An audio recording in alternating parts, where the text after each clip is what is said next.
Hello, welcome to Professor Skye's Record Review, episode 197, the only first listen new music review show hosted by a French professor immediately after leaving the YMCA.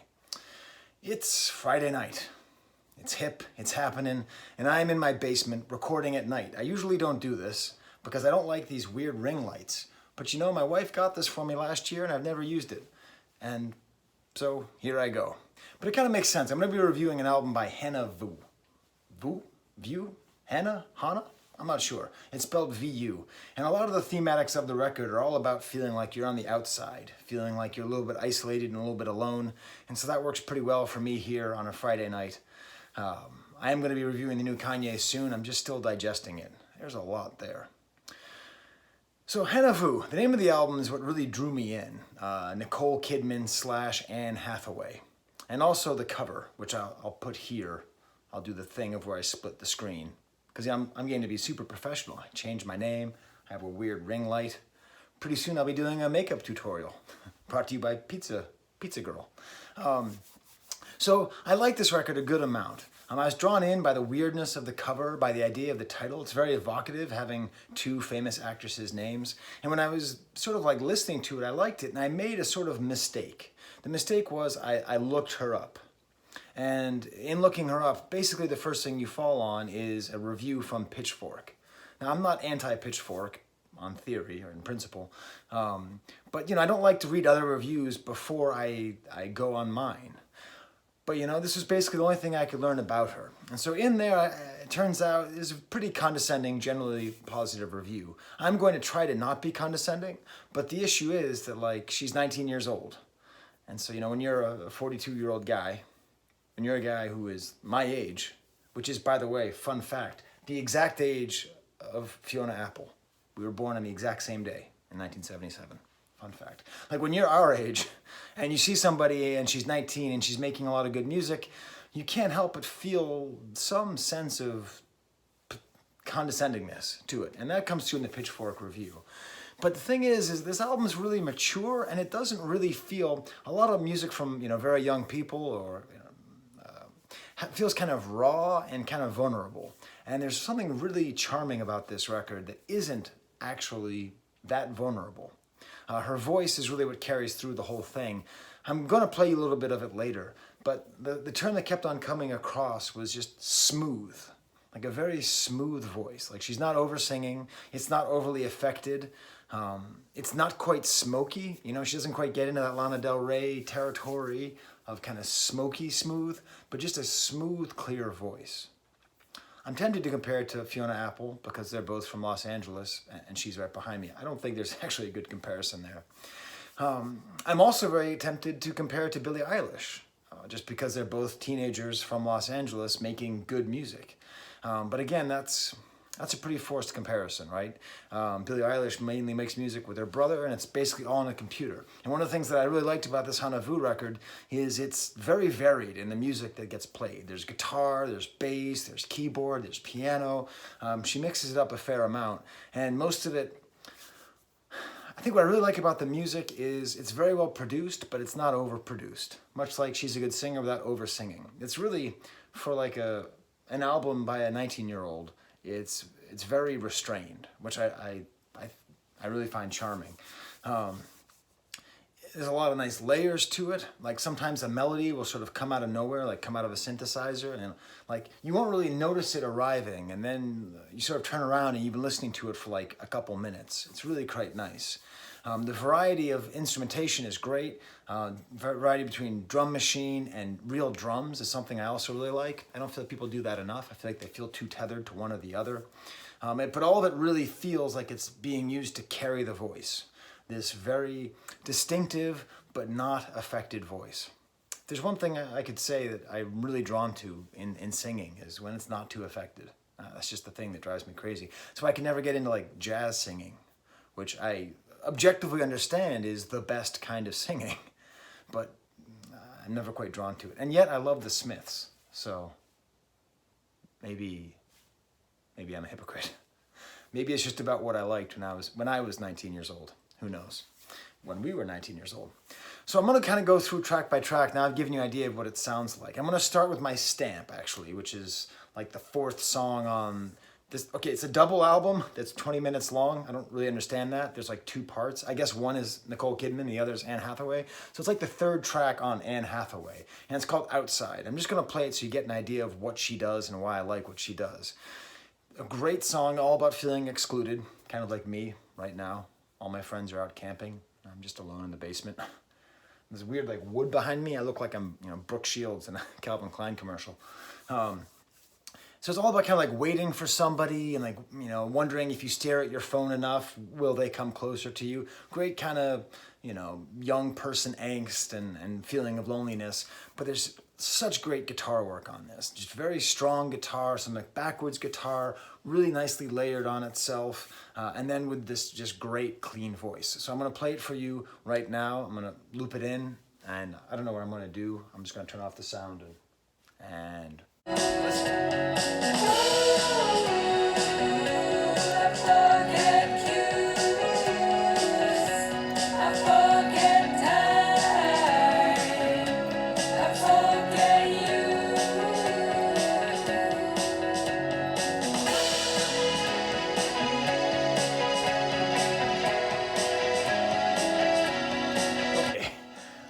Fall. That's not how I hung it before. Hey, if it falls, I'll just reframe it. That's my Neil Young and Bjork framed art that I made. It's from Spin magazine in the 90s, and those were on either side of the staple, so I just framed them together. It would be too much of a stretch to say that this album is kind of like Neil Young and Bjork, but there are some nice Neil Young parts to it, particularly in the guitar work. It's kind of that nice, sloppy, but strong. So I hope you heard what I heard in that little bit that I played you, the kind of the layers. I think if you listen to it again, you'll really hear it. There's a lot going on there. I suppose this is like bedroom rock or bedroom pop in theory. She's recording this all by herself. I think she's recording this all by herself, but it has a live feel to it. It doesn't feel insulated. Maybe it's going back to the idea that it doesn't feel too vulnerable. It starts off, the whole album starts off with a track called At the Party, which is kind of like almost like a party song, like another great party song about not being happy at a party. Nice guitar work, almost like Nile Rodgers-y disco guitar work. And it's sort of about the theme of being good enough, which is another one that carries throughout the record. Much like I'm not good enough to not be in my basement on a Friday night, she doesn't seem to be good enough for this party. The next track is Reflection, which, hey, thank you, Pitchfork. Because of you, I know that that's a song from Mulan. So beyond the Szechuan sauce, I have a second reason for watching Mulan. It fits really nicely in with the rest of the record, the themes of it. It doesn't read to me as a Disney song, so I guess that means I like it, because I don't usually like the sound of Disney songs. And then Insider, which is like the companion piece to Outsider. Again, that high and smooth voice that she has, really strong bass, like these flutes, kind of a humming flute sound that goes beneath, singing about, feeling like she needs to be strong. Once again, really great layered tracks. Probably if you liked Outside, I'd say listen to Outside, then listen to Inside and see what you feel. Order is that track that I feel is the most kind of Neil Youngish. A wonderful breakdown towards the end of the track where the guitar is just playing really strong and just these like doubled vocals. There's tons of double vocals, double guitar on most of the album.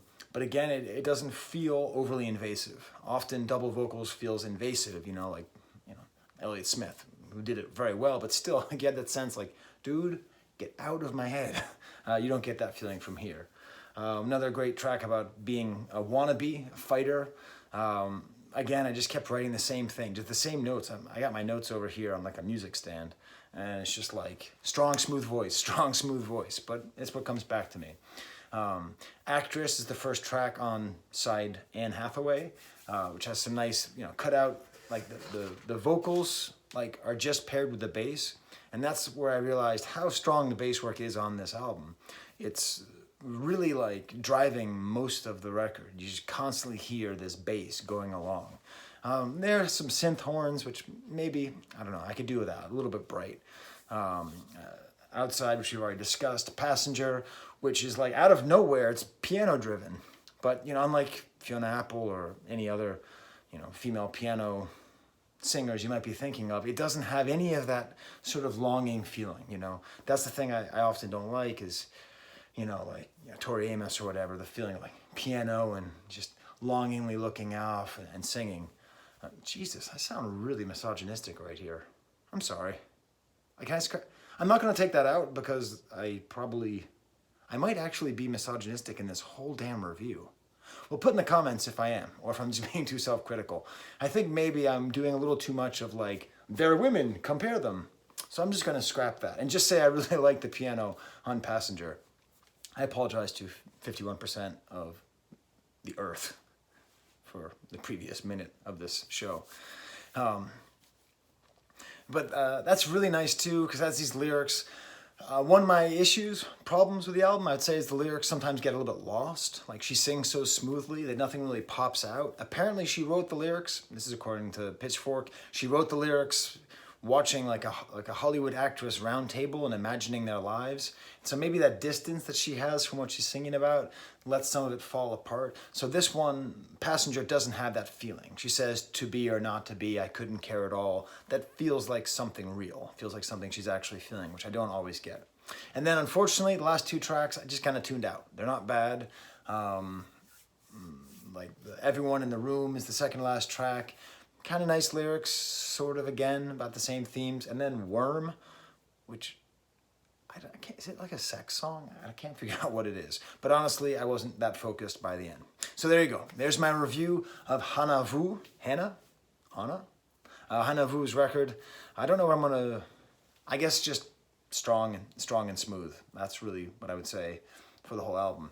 And it's very promising. I think that's the thing that Pitchfork hit at. And this is the thing, you know, I review so many people who are our age and older, and to hear somebody this young who isn't really trading on her youth. There's nothing in this album about being young, you know, kind of unlike Billie Eilish, where that's sort of part of what she is. It's like, oh my God, she's so young.